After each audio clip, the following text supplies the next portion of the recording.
It's crazy. My son ain't got no parent at 4 in the morning. Nobody want to watch him. She got Marsh. She got Marsh watching the baby at 4 in the morning so she could what? Get some dick?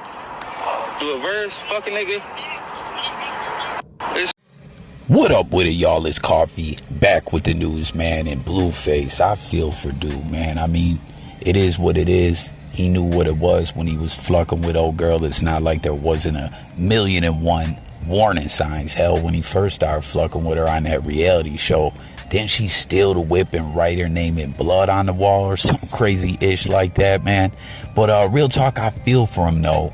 Even though he done got her knocked up and it is what it is, but at least he's back with his original BM now, and they seem to be doing well, and he got her a record deal. What a story, you know what I mean? But when you first have a baby, comment, y'all, and like fellow parents out there, fathers, mothers, right? Every time, like when my kids were born, you know, you're there for the birth, which Blueface didn't get to be there. That's fucked up. They said a old girl went to some birthing center and kept him out of the whole situation, didn't call him, let him know a whole nother day, didn't give the kid his name, like super dirty, greaseball-ish. But like for parents that were there, right? You're there, the child is born, it's like there's literally a magic feeling in the air, and for at least a week after, it's like a spiritual thing, man. Like for like a week after, you just feel as good as you ever felt in life, and nothing matters. The world makes sense. You feel positive, you're motivated, like no cap, man, like a real spiritual thing. I've felt this both times my kids were born, and it's like you're supposed to be enjoying life like that, and then this is what Blueface is dealing with Krishan, man. Like absolutely horrendous-ish, you know what I'm saying? No cap. Again, people will say, Coffee, he got her knocked up. I feel him on that. I feel people that say that, but it's still foul what he's going through. She's out here just trying to get bust down at 4 in the morning, leaving the baby with random babysitters, it seems like. And that's the thing too, like mother, you're supposed to have that connection, motherly instincts, and you know, not even want to be away from your baby.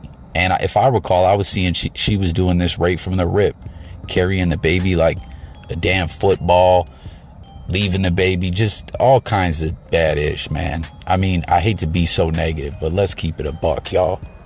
But that ass, everyone comment if you know what I'm talking about with that spiritual feeling, like life is, like I've been there when a loved one passed away as well, and we felt a spiritual feeling in another way, you know what I'm saying? So it's like both at life and death, I've experienced it, you know, something that you can't really express with words, something that's beyond this world.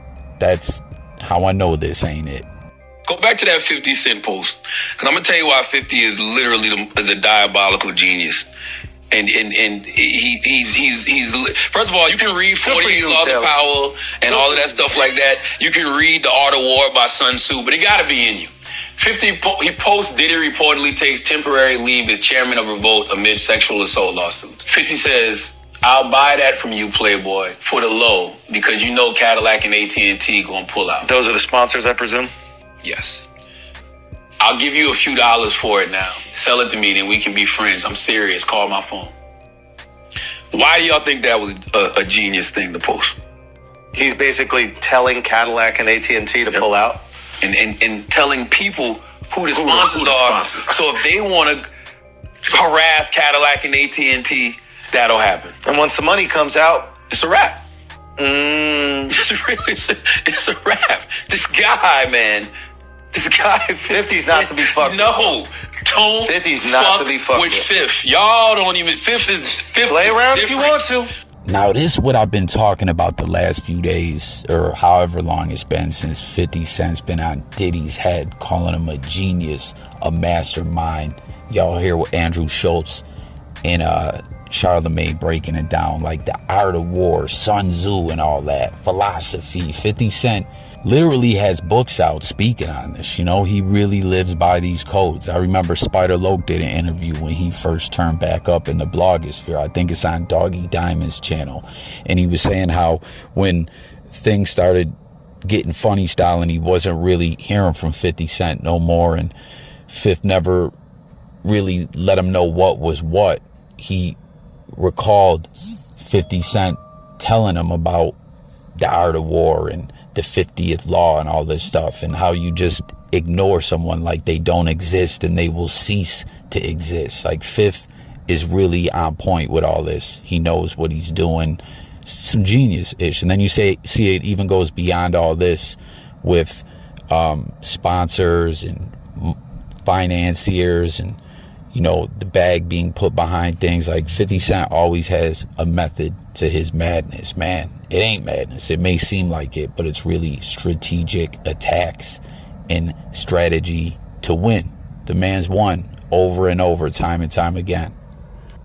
And then we got to slide on over, talk about Milk74, fresh off reuniting with Back on Figg. Trell, from what I understand, him and Smacc squashed the issue. They're good that Smacc called in.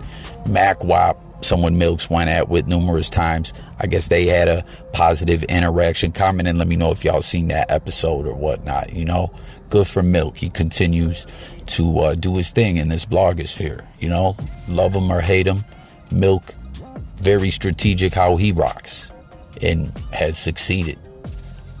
Congrats to him, you know. But you see Milk's dealing with some other ish right here, man. A dog on its rag. Like, man, I had a couple dogs, but I had a male. But female dog, that's got to be some nasty ish. Comment, y'all, if you've experienced that. It's nasty, but I'm just, you know, purely curious. How often does it happen? Is it horrible to deal with?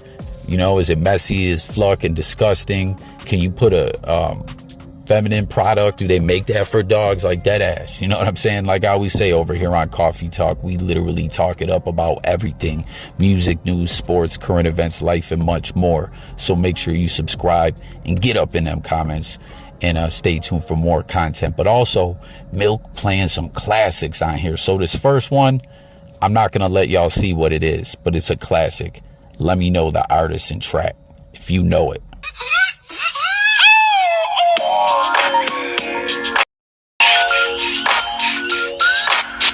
This for all y'all, all over.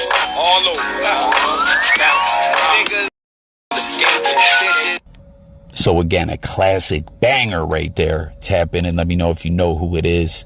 And then last up, I get the money everywhere that I go. I bust a bitch and take a money show. I get the money everywhere that I go. I bust a bitch and take money for show. You don't wanna step to me. You swore, shallow. Snoop, Xzibit, Nate Dogg, R.I.P. to Nate. Bitch, please get down on your goddamn knees for these money chronic closings. I forget, but exactly how it goes. But X to the Z killed it in the opening verse when he was talking about, you don't want a hot box with me. When he say hard from the second round, how that sound? Xzibit backing down from a conflict, flucted nonsense, terroristic, bomb-ish, glass and metal in every direction. My bad, y'all. I probably sound a bit silly and off key, but that's a banger right there, man. And do you guys remember Bitch Please 2 on Eminem's Marshall Mathers LP? Let me know if you flucked with that one, which track you think is the dopest. And that's it for the news on this one. Again, subscribe, hit the comments, and I'm gone, y'all. Peace.